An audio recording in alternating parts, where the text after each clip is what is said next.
मेरा ट्रांसफर अचानक एक छोटे से गांव में हो गया। मैं शहर की एक बड़ी बैंक में मैनेजर था, लेकिन बैंक की पॉलिसी के अनुसार गांव की शाखाओं को फिर से खड़ा करने और उनकी तरक्की के लिए कुछ अच्छे मैनेजर्स को उन जगहों पर भेजा जा रहा था जहां उनकी ज्यादा जरूरत थी। इसी वजह से मेरा ट्रांसफर एक छोटे से गांव में हुआ। गांव पहुंचने पर किस्मत से मुझे रहने के लिए एक कमरा मिल गया। वो थोड़ा पुराना और साधारण था, पर मेरे लिए काफी था। 2 दिन बैंक की छुट्टी होने से मुझे अपना सामान सेट करने और कमरे को सेट करने का समय मिल गया। सुबह ही मैं एक अपना सामान लेकर कमरे तक पहुंचा। ड्राइवर के साथ उसका मददगार एक छोटा लड़का भी था, जिसने सामान उतारने में मदद की। मेरा सामान भी सामान्य ही था, कुछ कपड़े, रोजमर्रा की चीजें और थोड़ा बहुत फर्नीचर। मैंने उन्हें पैसे दिए और वे चले गए। मैंने धीरे धीरे कमरे की सफाई शुरू की। कमरा पुराना था, इसलिए कोनों में धूल जमी थी और जाले भी लगे थे। मैं झाड़ू लगा रहा था, तभी दरवाजे पर टकटक की आवाज हुई। मुझे लगा कि शायद आवाज कहीं और से आ रही होगी, तो मैंने नजरअंदाज कर दिया, लेकिन फिर से आवाज आई। मैंने हैरान होकर दरवाजे की तरफ देखा तो वहां एक औरत खड़ी थी। उसके हाथ में एक थैली थी और वो सादगी से बोली, नमस्कार, मेरा नाम राधिका है, मैं पड़ोस के घर में रहती हूँ। उसकी आवाज शांत थी, पर मैं थोड़ा असहज हो गया था। नया गांव, नए लोग और अचानक कोई आकर अपना परिचय दे रहा था। ये मेरे लिए थोड़ा अजीब था। कुछ पल के लिए मैं उसे कुछ भी नहीं कह पाया। उसे मेरी घबराहट समझ आ गई तो उसने ही बात आगे बढ़ाई। मैं यहीं रहती हूँ। अब बैंक में काम करने आए हैं ना? ये हमारे गांव की ही बैंक है। साहब, अगर आपको किसी चीज की मदद चाहिए तो मैं मदद कर सकती हूँ। मैंने मुस्कुराकर उसे धन्यवाद कहा। उसने मुझे पानी के बारे में बताया। यहाँ सुबह 6 बजे पानी आता है और 6:30 बजे चला जाता है, इसलिए आपको रोज पानी भरकर रखना होगा। ये सुनकर मुझे थोड़ी हंसी आ गई, क्योंकि मुझे अभी पानी लाना था और मैंने कोई तैयारी नहीं की थी। उसने पूछा, क्या आपको अभी पानी चाहिए? मैंने हाँ में सिर हिलाया और वो पानी लाने चली गई। उसके जाने के बाद मैं फिर से सोचने लगा, कौन होगी ये राधिका? लेकिन मुझे पता था कि गांव के लोग बहुत मददगार होते हैं, इसलिए मैंने ज्यादा नहीं सोचा। मैं अपना सामान सही से लगा रहा था। कमरे में शांत और अपनत्व भरा माहौल महसूस हो रहा था। दीवार में ही एक छोटी सी अलमारी थी, मानो कमरे का ही एक हिस्सा हो। उसमें मैंने अपना कुछ सामान रखा। उसी अलमारी में एक छोटे संदूक में मैंने अपने कपड़े सरीखे से रखे। कमरा छोटा होने के बावजूद भी हर चीज सरीखे से रखी हुई थी, जैसा कि मुझे पसंद है। वहीं पर एक छोटा सा बाथरूम भी था, जिसकी दीवारों पर मैंने कुछ चीजें रख दी। ऐसा लग रहा था मानो वो बाथरूम मेरी रोजमर्रा की जरूरतें पूरी करने के लिए ही बना हो। अचानक मैं होश में आया तो देखा कि वो औरत दरवाजे पर खड़ी थी, बिल्कुल वैसी ही जैसी वो पहले दिखी थी, लेकिन अब उसकी कमर पर पानी का एक घड़ा था। उस घड़े का भार उसकी पतली झुकी हुई कमर पर झलक रहा था। वो थोड़ी झुकी हुई थी, मानो उसका मन ही मुझे पानी देने के लिए बेचैन हो। साहब, मुझे पता है कि आपको पानी की जरूरत होगी, लेकिन मेरे पास ज्यादा पानी नहीं है। बस एक ही घड़ा है जो मैं आपको दे सकती हूँ। इसी में दिन बिताइए, सुबह पानी आ जाएगा, उसने सादगी से कहा। मैंने उसका शुक्रिया अदा किया और उसकी तरफ 2-4 कदम बढ़ा। उसकी हंसती हुई आंखों की खूबसूरती मुझे एक पल के लिए ये भुला रही थी कि मैं सिर्फ पानी लेने जा रहा हूँ। उसकी झुकी हुई कमर से वो घड़ा नीचे उतारने का पल ऐसा था मानो समय ही थम गया हो। मैंने उसके हाथ से घड़ा लिया और उसे अंदर रख दिया। ये जगह गांव के बाथरूम की तरह ही छोटी थी, बस एक दीवार से अलग की हुई थी। मैं मन में सोच रहा था कि गांव के ये कमरे भले ही कितने भी छोटे क्यों न हो, वे इतने खास क्यों लगते हैं। उस पल उसके झुके हुए शरीर की सुंदरता मेरी आंखों के सामने थोड़ी धुंधली हो रही थी। वो औरत अब भी वहीं खड़ी थी। उसके चेहरे पर एक शांत और समझदारी का भाव था। साहब, कोई बात नहीं, आप यहाँ नए हैं, किसी को नहीं जानते। अगर कुछ चाहिए हो तो मुझे बताइएगा, वो धीरे से बोली। मैं उसकी तरफ देख रहा था। धन्यवाद कहते हुए उसकी नजर एक बार फिर मुझ पर ठहर गई। अब वो धीरे धीरे मुड़ी। उसकी हरकतों में एक सहजता थी, जैसे हवा उसके रास्ते पर चल रही हो। उसे देखता ही रह गया। उसकी खूबसूरती ऐसी थी मानो उसे भगवान ने बहुत फुर्सत से बनाया हो। होंठ बिल्कुल लाल थे और ब्लाउज भी उसने बहुत खूबसूरत पहन रखा था। उसमें उसका शरीर बहुत लुभावना लग रहा था। उसके सुडौल शरीर में कुछ ऐसा था कि उसे शब्दों में बयान करना मुश्किल था। उसकी पतली कमर और मजबूत बाहें जो गांव की औरतों की कड़ी मेहनत से भरी हुई थी, और उस मेहनत में छिपी हुई उसकी खूबसूरती मानो एक अप्सरा ही सामने खड़ी हो। वो चली गई, फिर भी मैं दरवाजे की तरफ ही देखता रहा, जैसे उसकी सुंदरता और उसके निस्वार्थ स्नेह का प्रभाव मेरे मन पर हमेशा के लिए अंकित हो गया हो। थोड़ी देर मैं वैसे ही खड़ा रहा। उसकी हर हरकत की तस्वीर मेरी आंखों के सामने अब भी साफ थी। लेकिन कुछ देर बाद मैं होश में आया और फिर से अपने काम में लग गया। कमरे का सामान ठीक करते करते समय कैसे बीत गया पता ही नहीं चला। मैंने फटाफट अपना सारा काम खत्म किया और थोड़ी देर आराम करने के लिए एक छोटी सी चटाई और चादर बिछा ली। उस पर लेटकर मैंने एक सुकून की सांस ली। थोड़ी देर आराम करने के बाद मैं तरोताज़ा हो गया। मैंने अपने साथ लाया हुआ अखबार खोला और पढ़ने लगा। मेरा मन अखबार के शब्दों में उलझा हुआ था, लेकिन थोड़ी ही देर में एक जानी पहचानी परछाई फिर से दरवाजे पर दिखी। ये वही औरत थी। इस बार उसने दरवाज़ा नहीं खटखटाया, बस हल्के से खांसकर अपनी मौजूदगी का एहसास कराया। मैंने उसकी तरफ देखा और वो मुस्कुराकर बोली, साहब क्या मैं आपके लिए खाना ले आऊं? मैंने हंसकर जवाब दिया, नहीं नहीं, मैं अपना सारा सामान लेकर आया हूं। मुझे खाना बनाना आता है, मैं खुद बना लूंगा। वो एक पल के लिए रुकी। उसकी आंखों में उत्सुकता और चिंता थी। वो बोली, ठीक है, क्या मैं आपके लिए कोई सब्जी ला दूं? मैंने उसे कोई जवाब नहीं दिया क्योंकि मेरा ध्यान उसके हाथों पर गया। उसने अपनी साड़ी के एक कोने में कुछ लपेटा हुआ था। वो धीरे से साड़ी खोलते हुए बोली, ये मैं आपके लिए ताज़ी मेथी की सब्जी लाई हूँ, गांव की है। उसकी आंखों में प्यार और अपनत्व था। उसने मेथी का वो गट्ठा मेरी ओर बढ़ाया, मानो उसके दिल की ममता उन पत्तियों में उतर आई हो। उसके इस स्नेह भरे भाव से मेरा मन हल्का हो गया। मैं धीरे धीरे उसके पास गया और उसके हाथ से वो मेथी की सब्जी ले ली। उसके कोमल हाथों से वो गट्ठा लेते हुए मेरा मन खुशी से भर गया। मैंने उसे फिर से धन्यवाद दिया और वो प्यारी सी मुस्कान देकर चली गई। उसके जाने के बाद मैंने खाना बनाना शुरू किया। मेथी की सब्जी ताज़ी और हरी भरी थी। मैंने उसे मन लगाकर बनाया और खाना खाया। सच कहूँ तो उस सादे खाने का स्वाद ही कुछ और था। ताज़ी सब्जियों से गांव की मिट्टी की खुशबू आ रही थी। रात में मुझे बहुत अच्छी नींद आई। अगले दिन सुबह मैं 6 बजे उठा। उस औरत ने जैसा कहा था, पानी आ गया था। मैंने फटाफट पानी भर लिया। मुझे पता चला कि गांव में पानी आने का समय सीमित होता है, लेकिन शहर में 24 घंटे पानी मिलने की आदत अभी भी मेरे मन में थी। फिर भी मैंने ये सच्चाई स्वीकार कर ली कि इस नई जगह पर मुझे सब कुछ ढालना होगा। आज मेरी छुट्टी थी, फिर भी मैंने प्रेस किए हुए कपड़े पहने और दिन की तैयारी की। फिर मैं बैंक की ओर निकल पड़ा। आते समय मैंने बैंक की जगह देख ली थी। वहां पहुंचकर मैंने देखा कि बैंक बंद थी। मेरे पास बैंक की चाबी नहीं थी, लेकिन मैं सोच रहा था कि यहाँ से काम कैसे होगा। बैंक के चारों ओर कुछ नींबू और बादाम के पेड़ थे। मौसम बहुत अच्छा था। बैंक छोटी होने के बावजूद उसमें कुछ खास लग रहा था। खिड़की बंद थी। अगर वो खुली होती तो मैं अंदर झांककर जरूर देखता। आसपास कुछ छोटी छोटी दुकानें थीं जहां गांव के लोग अपना काम कर रहे थे। उस बैंक को देखकर मुझे सुकून मिला, क्योंकि अब मुझे यहीं काम करना था। माहौल शांत, सुहावना और नया था, मानो गांव ने मुझे खुद में समा लिया हो। इस गांव की छोटी छोटी चीजों में भी एक अलग ही सुंदरता और सादगी थी, जिसने मेरे मन को मोह लिया था।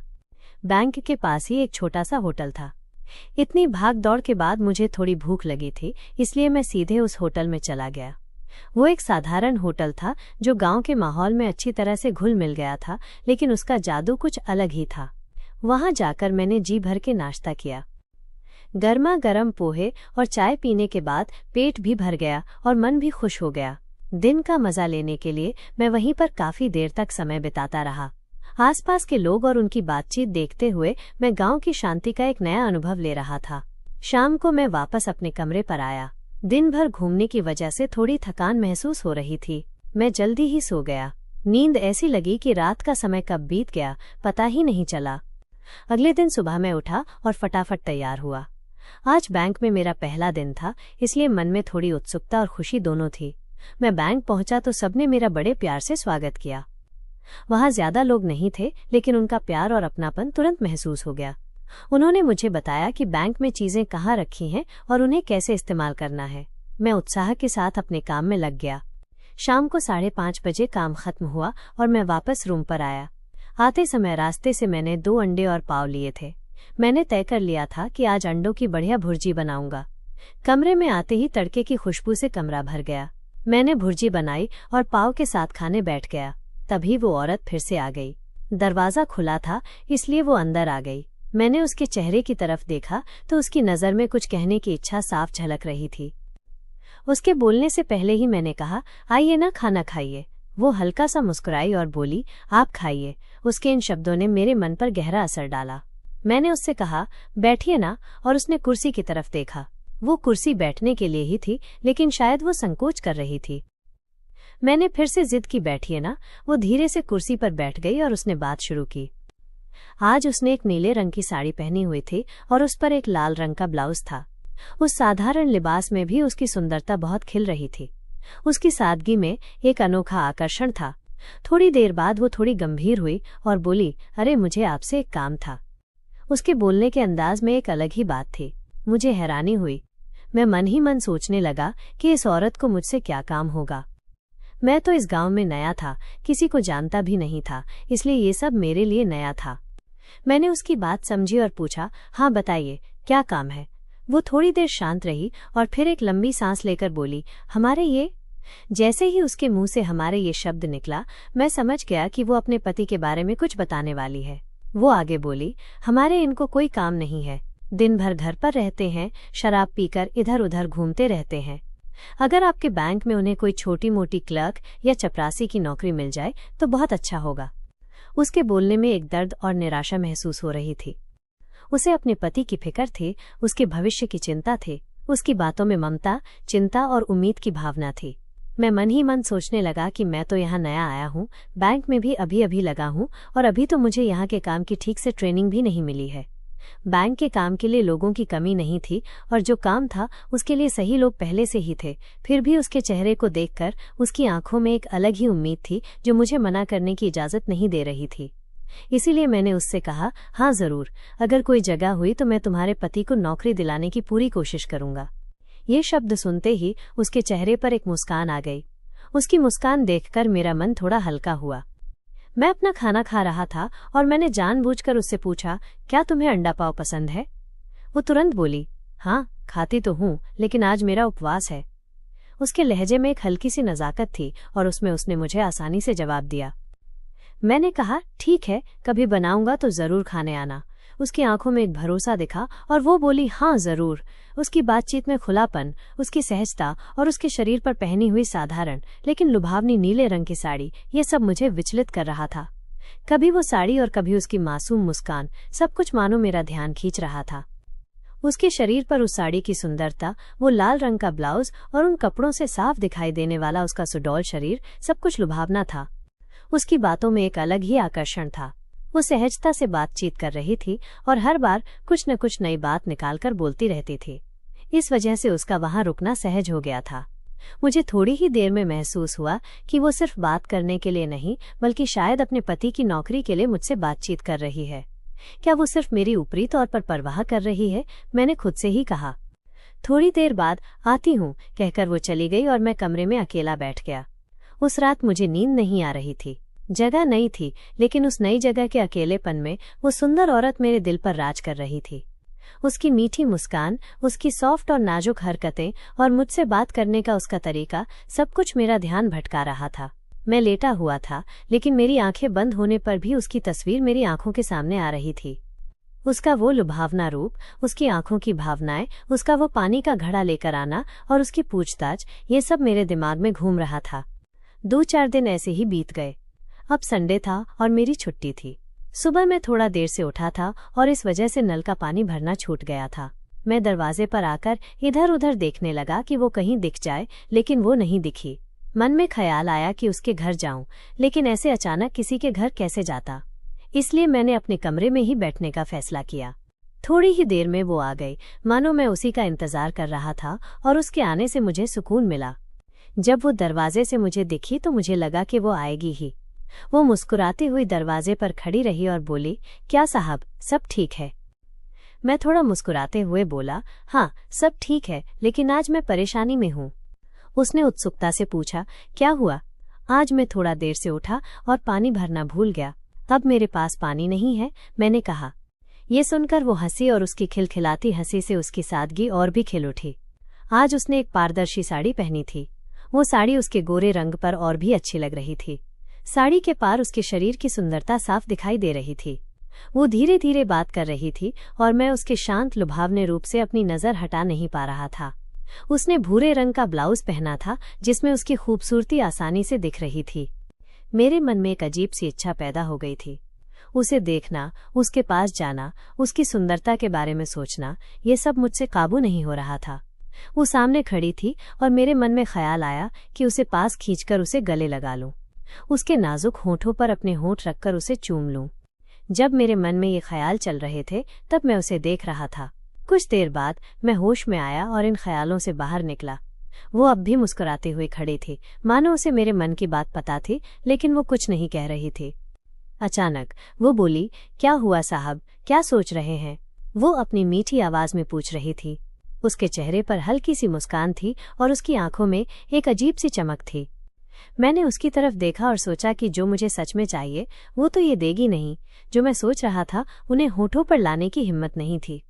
उसकी बातें, उसकी नाजुक हरकतें और उसका लुभावना रूप मेरे मन को और भी लुभा रहा था। वो हंसते हुए बोली, साहब क्या मैं आपके लिए पानी ले आऊं?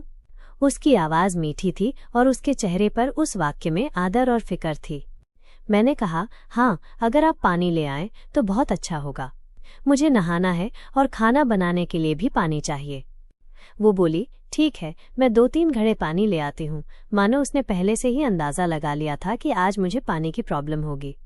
मैं मन ही मन सोच रहा था कि उसे ये कैसे पता चला।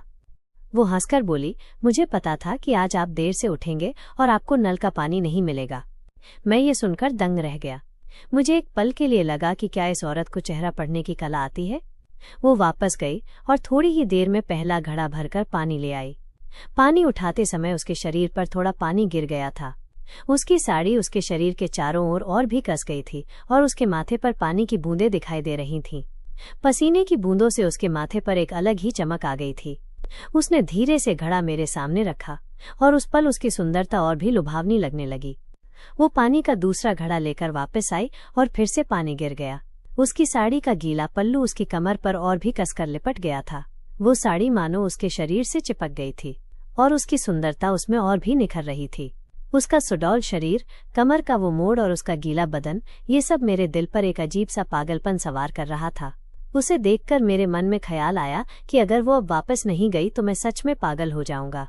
उसकी सुंदरता, उसकी आंखों का नशा और उसका मेरे साथ इस तरह से बर्ताव करना, ये सब मुझे पागल कर रहा था। ठीक है, धन्यवाद, मैंने उससे कहा। अब मैं नहाता हूँ। मैंने कहा। वो समझ गई कि अब उसे जाना चाहिए। वो धीरे धीरे अपने घर की तरफ जाने लगी। मैं दरवाजे पर खड़ा उसे देख रहा था। वो दरवाजे से बाहर निकली, सीढ़ियां उतरने लगी और मैं उसे देखने के लिए खुद को रोक नहीं पा रहा था। उसकी गीली साड़ी में उसकी पीठ की सुंदरता और भी लुभावनी लग रही थी। उसका शरीर, उसकी हरकतें और उस साड़ी में उसकी खूबसूरती, ये सब मेरी आंखों से दूर नहीं हो रहा था। मेरे मन में कई ख्याल उमड़ रहे थे। उसकी सुंदरता के बारे में सोचना, उसके पास जाने की इच्छा और उसके होठों को किस करने का सपना, ये सब मुझे बेचैन कर रहा था। मैं नहाया, खाना बनाया और खाया भी। थोड़ी देर आराम किया, लेकिन अब शाम हो चुकी थी। बाहर की हवा शांत थी और मैं घर में बैठकर शाम के बारे में सोच रहा था। तभी एक आदमी मेरे घर की तरफ आता हुआ दिखाई दिया। उसके चलने का अंदाज ऐसा था कि उसने शायद शराब पी रखी थी। वो मेरे दरवाजे के पास आया और बोला, नमस्ते साहब। मैंने भी जवाब दिया, नमस्ते। वो बिल्कुल कमजोर दिख रहा था। उसके शरीर पर गोश्त नहीं था। उसकी हरकतों में एक अजीब सी अस्थिरता थी, मानो वो लड़खड़ाता हुआ चल रहा हो। जब मैं उसे देख रहा था, उसने अपना परिचय दिया, मैं अशोक, राधिका का पति। ये सुनकर मुझे हैरानी हुई। मैंने मन ही मन कहा, इस सुंदर औरत का पति ये कमजोर आदमी। उसके रूप और उसकी सुंदरता के बारे में सोचकर मैं मन ही मन हंसा। थोड़ी देर अशोक कुछ भी बोलता रहा, फिर वो बोला, साहब आज शाम को चिकन बिरयानी बनाने का प्लान करें क्या? आप नॉनवेज खाते हैं ना? मैंने जवाब दिया, हाँ खाता हूँ। ठीक है, आज शाम को मैं आपको बढ़िया चिकन बिरयानी खिलाता हूँ, उसने कहा। मैंने कहा, ठीक है चलेगा, लेकिन आप बंदोबस्त करेंगे ना? वो थोड़ा हंसते हुए बोला, क्या? फिर बोला, मैं चिकन का बंदोबस्त करता हूँ, आप बोतल का बंदोबस्त कीजिए। ये सुनकर मुझे तुरंत समझ आ गया कि ये आदमी शराब का शौकीन है। शायद शराब पीने की वजह से ही उसका ऐसा अजीब व्यवहार था। मेरे मन में ख्याल आया कि इतनी सुंदर पत्नी होने के बावजूद ये आदमी शराब में डूबा हुआ है। राधिका जैसी सुंदर औरत उसकी जिंदगी में होते हुए भी वो उसकी ओर ध्यान न देते हुए शराब की लत में डूबा हुआ था। मुझे तो ऐसा लगा कि अगर मेरी पत्नी ऐसी होती तो मैं उसे कभी नजरअंदाज नहीं करता, उसे हमेशा खुश रखता। अब शाम हो चुकी थी। अशोक एक थैली में कुछ लेकर मेरे घर आया और कहा, साहब चिकन का इंतजाम हो गया है, अब आग जलाते हैं और आराम से बैठेंगे।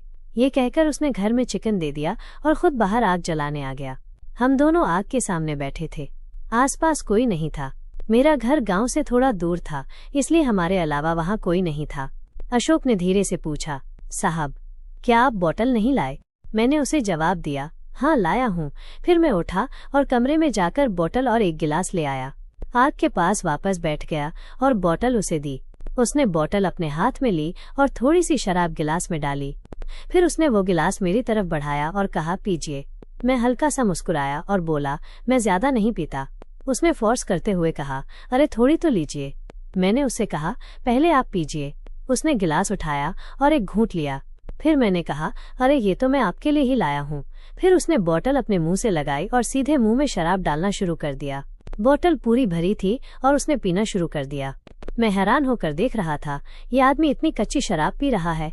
खतरनाक आदमी है। अशोक का शराब के प्रति प्यार देखकर मुझे उसका भविष्य साफ साफ दिख रहा था। उसने धीरे धीरे पूरी बोतल खत्म कर दी। इतनी शराब पीकर उसकी हालत अब खराब हो रही थी। वो वहीं आग के पास लुढ़कने लगा। मैंने उसे जैसे तैसे उठाया और पास के एक पेड़ से टिकाकर बैठा दिया। उसकी हलचल बंद हो गई थी और उसका चेहरा सुस्त हो गया था। थोड़ी देर बाद राधिका बाहर आई। वो उसकी हालत देखकर उदास हो गई और मुझसे बोली, अरे साहब, उसे इतनी ज्यादा क्यों पिलाई? इसे तो समझ में नहीं आता कि कितनी पीनी है। जितनी नहीं पीनी चाहिए उतनी पीता है और फिर यहीं पूरी रात पड़ा रहता है। मैं बेचारी घर में अकेली रहती हूँ। अब मेरे पास कोई शब्द नहीं थे। मैं थोड़ा घबराकर बोला, मुझे नहीं पता था कि इसकी ऐसी हालत हो जाएगी। मुझे लगा कि इसे ज्यादा पीना पसंद होगा। वो बोली, नहीं साहब, ये इतना पीते हैं कि इन्हें उसके बाद कुछ पता ही नहीं चलता। ये इतनी शराब पीकर खुद को संभाल नहीं सकते, फिर भी पीते हैं। उसकी बातों से मुझे लगने लगा कि इसका ये रोज का होगा, लेकिन अब मैं थोड़ा डर गया था। राधिका ने मेरी तरफ देखा और धीरे से बोली, ठीक है, छोड़िए, आप ज्यादा चिंता मत कीजिए, इनका ये रोज का है। आप खाना खाने बैठिए, मैं खाना लाती हूँ। मैंने भी सहमति में कहा, ठीक है, चलेगा। वो खाने की 2 थालियां लेकर आई। मैं आग के सामने बैठ गया। थाली में बढ़िया चिकन बिरयानी थी, साथ में नींबू और अचार। उसने थाली सामने रखी और मैंने धीरे धीरे खाना शुरू किया।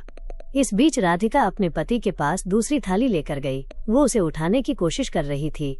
वो थोड़ा सा जागा और बोला, मुझे कोई भूख नहीं है, मुझे सोने दो। वो उससे बोली, अरे तो घर में जाकर सो।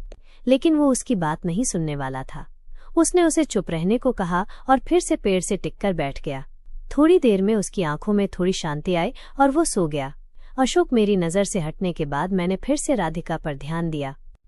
वो मुझसे धीरे से बोली, साहब, अगर आपको और कुछ चाहिए तो बताइए। अगर कुछ कम लग रहा हो तो मैं और ला देती हूँ। मैंने उसे जवाब दिया, नहीं नहीं, आप बहुत ज्यादा लाई है, यही बहुत है। इतने में तो मेरा पेट भर जाएगा। वो हंसी और बोली, ठीक है। फिर वो मेरे लिए पानी लाने के लिए अंदर गई। थोड़ी देर में वो पानी लेकर आई। पानी रखते समय वो थोड़ी आगे झुकी और उसी पल उसकी साड़ी का पल्लू फिसल गया। उसके नीचे झुकने से उसकी खूबसूरती मेरे सामने आ गई थी। हल्की रोशनी में उसकी खूबसूरती और भी निखर रही थी। उसकी नाजुक हरकतें और होठों की मुस्कान ने मुझे थोड़ा बेचैन कर दिया। मैं उसे देखता ही रह गया। वो मुस्कुराई और बोली, साहब, क्या हुआ? इतना क्या देख रहे हैं मुझे? मैं एक पल के लिए शब्द खोज रहा था, लेकिन उसकी खूबसूरती और उसकी प्यारी मुस्कान ने मुझे मदहोश कर दिया था। मेरे मन में विचारों का बवंडर चल रहा था, लेकिन अब मैंने बोलने का फैसला किया। मैंने हिम्मत से कहा, तुम्हारी खूबसूरती देख रहा हूँ। सच में तुम बहुत सुंदर हो और तुमने खाना भी उतना ही स्वादिष्ट बनाया है। वो मुस्कुराई और बोली, साहब, आपको मैं ज्यादा पसंद आई या मेरा खाना ज्यादा पसंद आया? अब मैं थोड़ी मुश्किल में पड़ गया। क्या जवाब दूं, समझ नहीं आ रहा था। लेकिन इस बार मैं घबराया नहीं, बल्कि थोड़ा हंसते हुए बोला, खाना तो बहुत अच्छा है, लेकिन तुम्हारी खूबसूरती के नीचे ही आता है। ये सुनकर वो खिलखिलाकर हंसी और फिर थोड़ी शांत होकर बोली, साहब, आपका पेट तो भर गया, लेकिन मेरा क्या? अब मुझे समझ आया कि उसके मन में कुछ और ही है। मैंने उससे थोड़े गंभीर स्वर में कहा, तुम भी खा लो, क्या तुम्हारा पेट नहीं भरा? वो हल्की सी हंसी और बोली, मेरा पेट इस खाने से नहीं भरता। तो तुम्हें क्या चाहिए? मैंने उससे थोड़ी उत्सुकता से पूछा। वो थोड़ी गंभीर हुई और धीरे से बोली, देखिए, मेरे पति रोज ऐसे ही शराब पीकर पड़े रहते हैं और मैं अकेली ऐसी जिंदगी जीती हूँ। मेरी इच्छाएं अधूरी रह जाती हैं।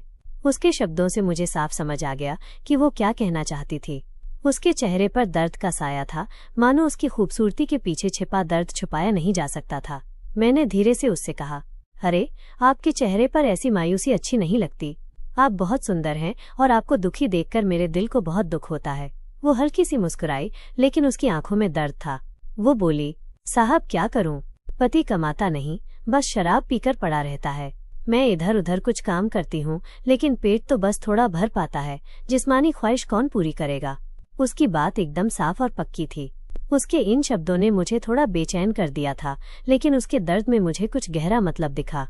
मैंने उससे कहा, चिंता मत करो, मैं हूं ना तुम्हारे साथ। ये सुनकर वो धीरे से मुस्कुराई और हल्की सी शर्मा गई। वो वहीं मेरे सामने बैठी थी, लेकिन उसने अभी भी अपनी साड़ी का पल्लू ठीक नहीं किया था। वो थोड़ी होश में आई और अपनी साड़ी का पल्लू ठीक किया और अपने भरे हुए जिस्म को ढक लिया। उसकी खूबसूरती मुझे अभी भी मदहोश कर रही थी। मैं उसे देख रहा था। उसकी साड़ी से दिख रही खूबसूरती मानो पूरी तरह से उजागर हो गई थी। उस पल वो बहुत ही सुंदर लग रही थी, जैसे उसकी खूबसूरती का एक नया ही रूप मेरे सामने आ गया हो। तभी वो मीठी सी मुस्कान के साथ मेरे पास आई और बोली, साहब, क्या मैं आज आपके कमरे में ही सो सकती हूँ? उसकी आवाज में कुछ अलग ही बात थी। उसका इतना खुलकर बोलना मुझे और भी बेचैन कर रहा था। मैं एक पल के लिए उलझन में पड़ गया कि उसे क्या जवाब दूं, लेकिन उसकी आंखों में दिख रहे भरोसे और उसकी सहजता को देखकर मुझे भी थोड़ा हल्का महसूस हुआ। मैंने मजाक में कहा, आपका मजाक मुझे बहुत पसंद आया। सच कहूं तो हाँ, चलेगा। अगर आप मेरे कमरे में सोती हैं तो मुझे कोई प्रॉब्लम नहीं है, अगर आपको भी कोई ऐतराज ना हो। अब तो वो भी थोड़ी मुश्किल में पड़ गई थी। वो थोड़ी शर्माई और बोली, ठीक है, मैं अंदर जाती हूँ, आपका इंतजार करूंगी। वो उठी और धीरे से मेरे कमरे की ओर चली गई। उसके हर कदम में एक आकर्षण महसूस हो रहा था। वो कमरे में गई और मैं उसे जाते हुए देखता ही रह गया। उस पल मेरा मन पूरी तरह से उसी के ख्यालों में डूबा हुआ था। मैंने खुद को समझाया, लेकिन मन में एक ही ख्याल था, वो सुंदर औरत मेरे कमरे में है और उसके होने का एक अनोखा एहसास था। मैं धीरे धीरे उठा और कमरे की ओर चल पड़ा।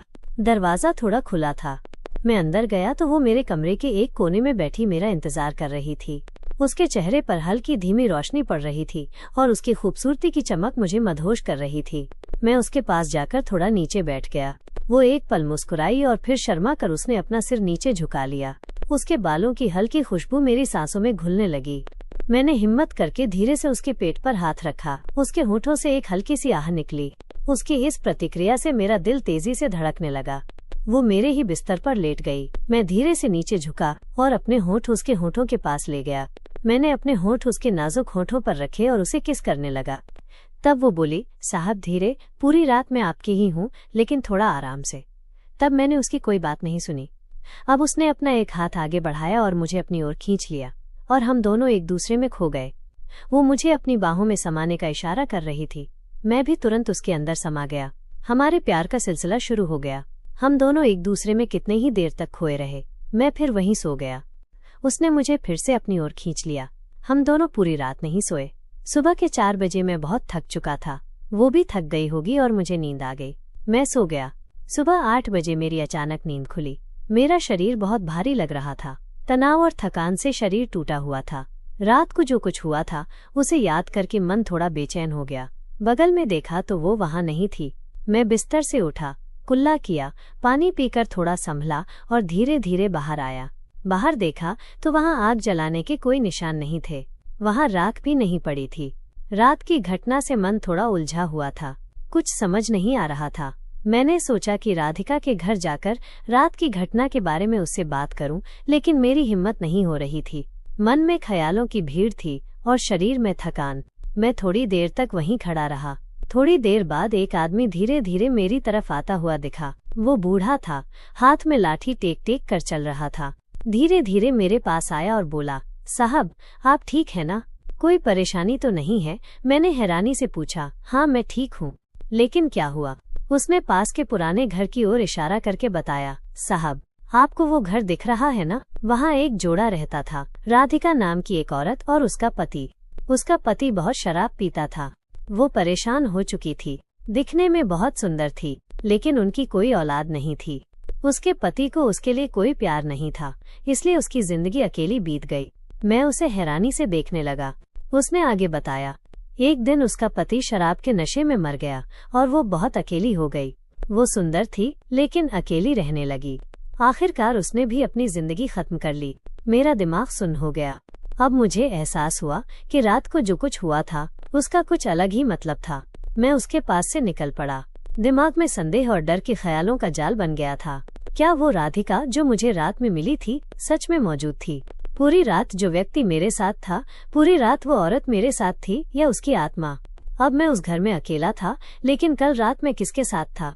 ये जानने का डर और जिज्ञासा दोनों मन में बढ़ रहे थे। दोस्तों, मुझे उम्मीद है कि आपको हमारी कहानी पसंद आई होगी। अगर कहानी पसंद आई हो तो वीडियो को लाइक करें। अगर आप चैनल पर नए हैं तो चैनल को सब्सक्राइब जरूर करें और हाँ, नोटिफिकेशन बेल जरूर दबाएं ताकि अगली अपडेट आपको सबसे पहले मिले।